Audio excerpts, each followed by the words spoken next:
So I want to talk, you talk a lot about painful sex after having a baby. So, I have clients like this too. Why is this happening? Is it just for moms who have had a vaginal birth, or does it happen with moms who also are having C-section? And what can we do about it? Like, I guess the first question is, with the clients I've had, oh my gosh, why am I having painful sex? How do I get rid of it? Yeah. So what's going on here? Okay. So there's actually so many reasons why sex can be painful. Okay. There's the biggest piece is also that we minimize it, and then these women go on into this experience of like they keep trying and trying and trying, and what we do is we actually reinforce the protection around this act. So then they start to, in anticipation of experiencing penetration, they start to protect, like, and then we Right. reinforce it. Yes. So first of all, yes, have a glass of wine if you want to. That is, if you're experiencing pain with sex, that is not the solution. Right. Let's just say that. Okay? Right.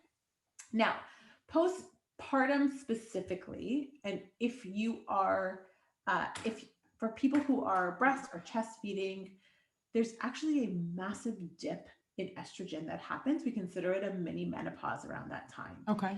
And estrogen is like it's like our plumper hormone. It's the hormone that gives our muscles a little bit of oomph when we're, when we're weight training or when we're kegeling.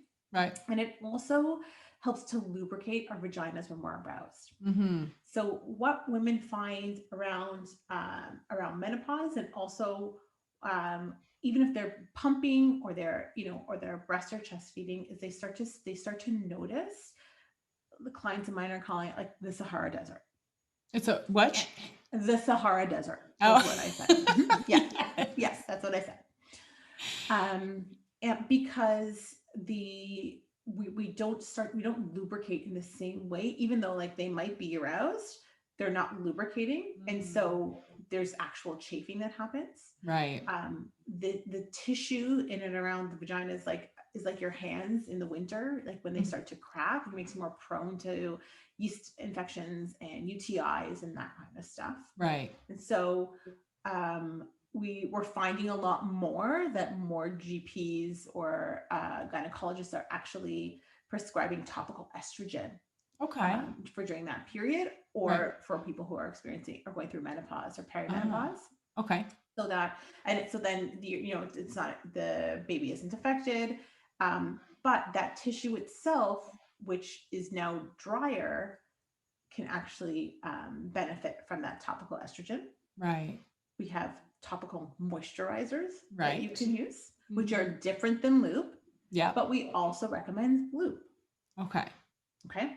Right. That is the solution to pain because of dryness due to dryness. Yes. Okay. Good. Thank you. And I knew that happens at menopause, right? I didn't know that in breastfeeding, it kind of simulated the kind of same hormonal response. Yes. It's like a massive, like when we think about the changes that go through your body, like between prenatal and postpartum, the number of changes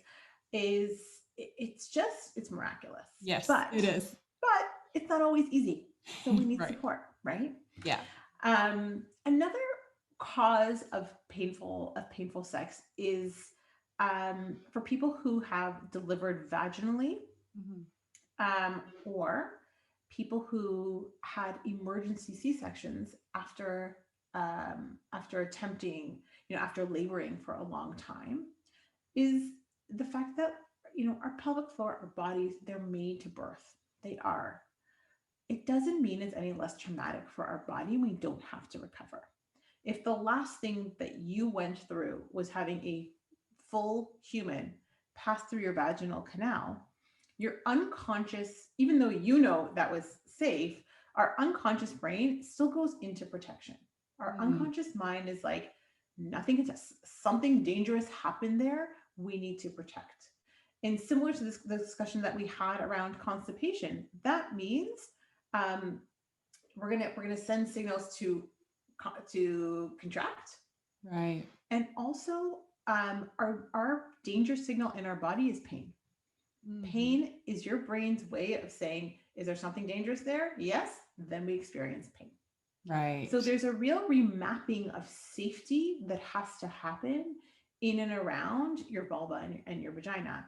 Not Mhm. to mention if there was any lacerations or tearing or cutting that happens, Right. right? Then we also experience the um, like a true physical harm in that area, Right. which we could rehab from and all those things, but we really truly need to remap that area. Mm-hmm. We do find that after C-sections, there's a vast number of women who are experiencing postpartum pain with sex, or people who are trying to have penetration who have pain with sex. Um, if if somebody has a C-section and it was their plan to have a vaginal um, a vaginal delivery, there's a very deep-seated belief that there's something wrong with our bodies, Right. and there's a lot of grief that happens. There's a lot of shame, Mm. and like the vagina almost becomes an area where that we don't want to acknowledge, and we believe is dangerous, Right. right? I mean, again, Yeah. in our minds, we Yeah. know that's not dangerous, but we're talking about unconscious systems, protective systems happening here. And Exactly. all of those things are things that we can retrain, we can work Mhm. through. But I think that when we think about postpartum and our experiences postpartum, we think just the physical elements, and all of these physical pieces have they can go so much deeper into, you know, our beliefs around who we are as Mhm. parents, and what our bodies are capable of. Yes. Yes, true. Are there any others that you want to bring up with regard to painful sex?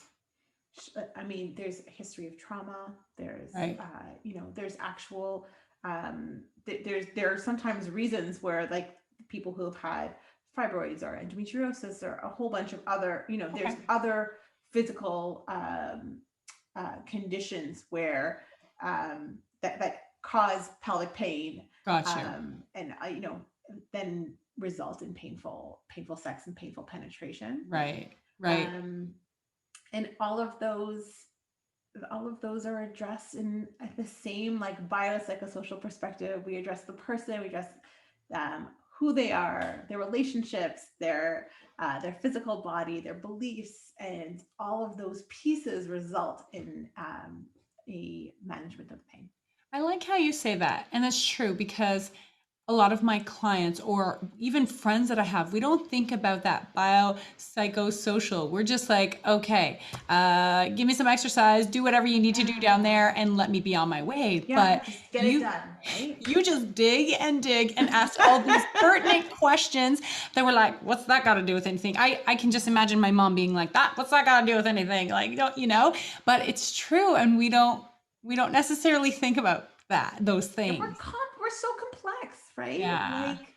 Like, like when I'm always kind and nice, and I never lose it at my children, but sometimes I lose my patience, Yeah. and it could have had to do with something that happened 4 hours ago. But then Yeah. my kid is saying, "But mommy, my mommy," and I'm like, I lose it at my kid. I'm not losing it at my kid because our relationship Right. complex. There's stuff that's gone on before. Like, Yes. we respond, right? Yes. So true. Yeah.